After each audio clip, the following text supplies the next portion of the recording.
During and immediately after the Civil War, many Northerners headed to Southern states, driven by hopes of economic gain, a desire to work on behalf of the newly emancipated slaves, or a combination of both. These carpetbaggers, whom many in the South viewed as opportunists looking to exploit and profit from the region's misfortunes, supported the Republican Party and would play a central role in shaping new Southern governments during Reconstruction.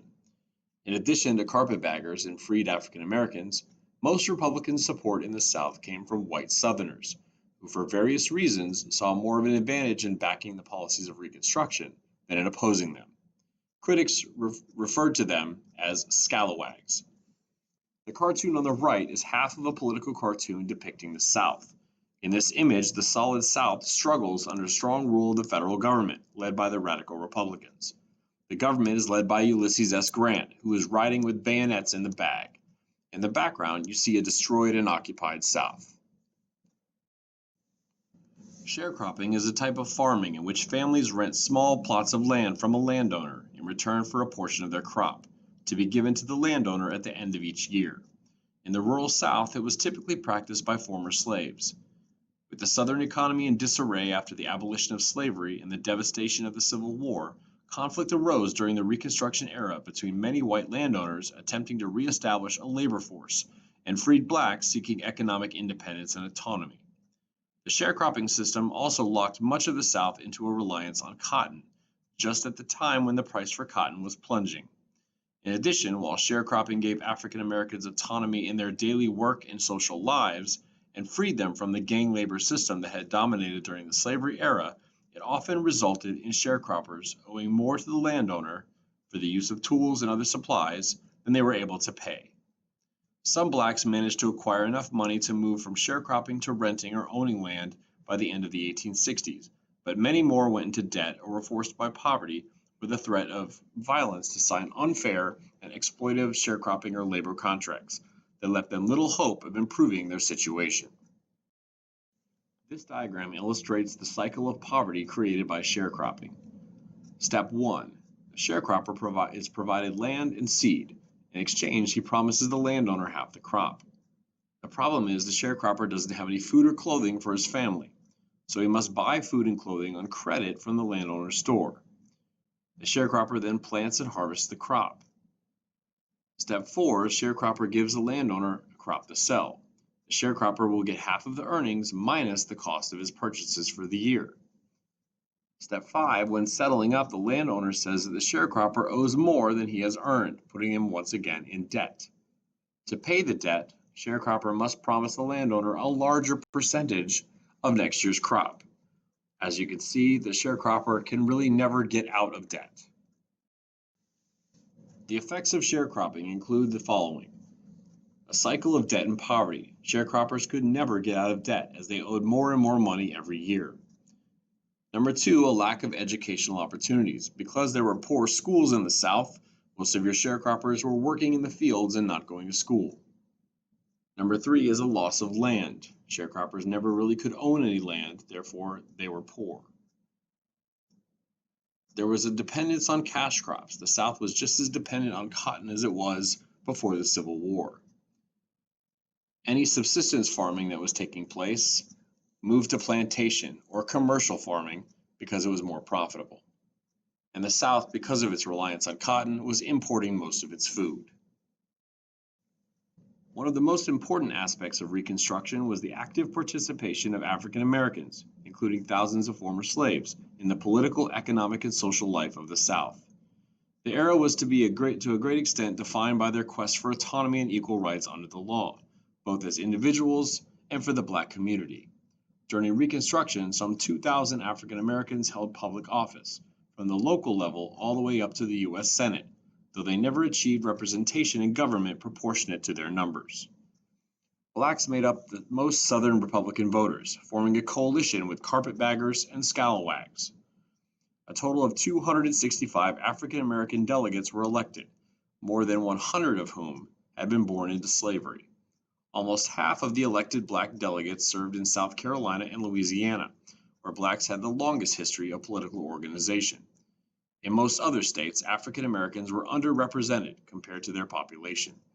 In all, 16 African Americans served in the U.S. Congress during Reconstruction. More than 600 more were elected to state legislatures, and hundreds more held local offices across the South. Hiram Revels, the first African American elected to the U.S. Senate, was born free in North Carolina and attended college in Illinois. He worked as a preacher in the Midwest in the 1850s and as a chaplain to a black regiment in the Union Army before going to Mississippi in 1865 to work for the Freedmen's Bureau. Blanche K. Bruce, elected to the Senate in 1875 from Mississippi, had lived a privileged life as a slave and received some education. The background of these men was typical of the leaders that emerged during Reconstruction, but differed greatly from that of the majority of African American population. The United States presidential election of 1868 was the first presidential election to take place during Reconstruction. 3 of the former Confederate states, Texas, Mississippi, and Virginia, were not yet restored to the Union and therefore could not vote in the election. The Democrats nominated Horatio Seymour to take on the Republican candidate, Civil War hero General Ulysses S. Grant. Grant was one of the most popular men in the North due to his effort in winning the Civil War. Although Seymour gave Grant a good race in the popular vote, he was buried in the Electoral College. The popular vote was close despite Grant benefiting from many advantages, such as massive popularity in the North, freedmen voting in the South, and the disenfranchisement of many Southern whites. The Credit Mobilier scandal of 1872 to 1873 damaged the careers of several politicians. Major stockholders in the Union Pacific Railroad formed a company, the Credit Mobilier of America, and gave it contracts to build the railroad. They sold or gave shares in this construction to influential congressmen. It was a lucrative deal for the congressmen because they helped themselves by approving federal subsidies for the cost of the railroad construction without paying much attention to expenses, enabling railroad builders to make huge profits. When the New York Sun broke the story on the eve of the 1872 election, Speaker of the House James G. Blaine, a Maine Republican implicated in the scandal, set up a congressional committee to investigate. The House censured or reprimanded 2 of its members who were involved in the scandal, Oakes Ames of Massachusetts and James Brooks of New York. But the affair also damaged the careers of outgoing Vice President Schuyler Colfax, incoming Vice President Henry Wilson, and Representative James A. Garfield, all of whom were implicated, although Garfield denied the charges, and was subsequently elected president. After the Civil War, the U.S. banking system grew rapidly and seemed to be set on solid ground. But the country was hit by many banking crises. One of the worst happened in 1873, during the time of the Freedmen's Bank. The panic started when the stock market crashed in Europe. European investors began to sell off the investments they had in American projects, particularly railroads. Back in those days, railroad companies had been borrowing money to get the cash they needed to build new lines. Railroad companies borrowed using bonds, which were debt securities specifying how much a company was borrowing and how much interest it would pay. When Europeans started selling their railroad bonds, there were soon more bonds for sale than anyone wanted. Railroad companies could no longer find anyone who would lend them cash. Many railroads went bankrupt. One of the biggest in Tennessee, a group of Confederate veterans met to form a secret society that they named the Ku Klux Klan. The KKK rapidly grew from a secret social fraternity to a paramilitary force bent on reversing the federal government's progressive Reconstruction-era activities in the South, especially policies that elevated the rights of local African Americans. The name of the Ku Klux Klan was derived from the Greek word kaiklos, meaning circle. Under a platform of white racial superiority, the group used violence as a means of pushing back Reconstruction and its enfranchisement of African Americans. The most prominent in counties where the races were relatively equal in number, the KKK engaged in terrorist raids against African Americans and white Republicans at night, employing intimidation, destruction of property, assault, and murder to achieve its aims, and influence upcoming elections. In a few southern states, Republicans organized militia units to break up the Klan. In 1871, the Ku Klux Act passed Congress, authorizing President U.S. Grant to use military force to suppress the KKK. The Ku Klux Act resulted in 9 South Carolina counties being placed under martial law and thousands of arrests. In 1882, the U.S. Supreme Court declared the Ku Klux Act unconstitutional, but by that time Reconstruction had ended and the KKK receded for the time being. The results of the U.S. presidential election of 1876 were a mess. A Democratic candidate had emerged with a lead in the popular vote, but 19 electoral votes from 4 states were in dispute. In 1877, Congress convened to settle the election, and their solution proved to be the beginning of the end of Reconstruction in the South. In 1876, when the nation went to the polls to elect Grant's successor, Democratic candidate Samuel Tilden, governor of New York, emerged with a lead of more than 260,000 popular votes. But Tilden had amassed only 184 electoral votes, one shy of the number needed to defeat his Republican opponent, Governor Rutherford B. Hayes of Ohio.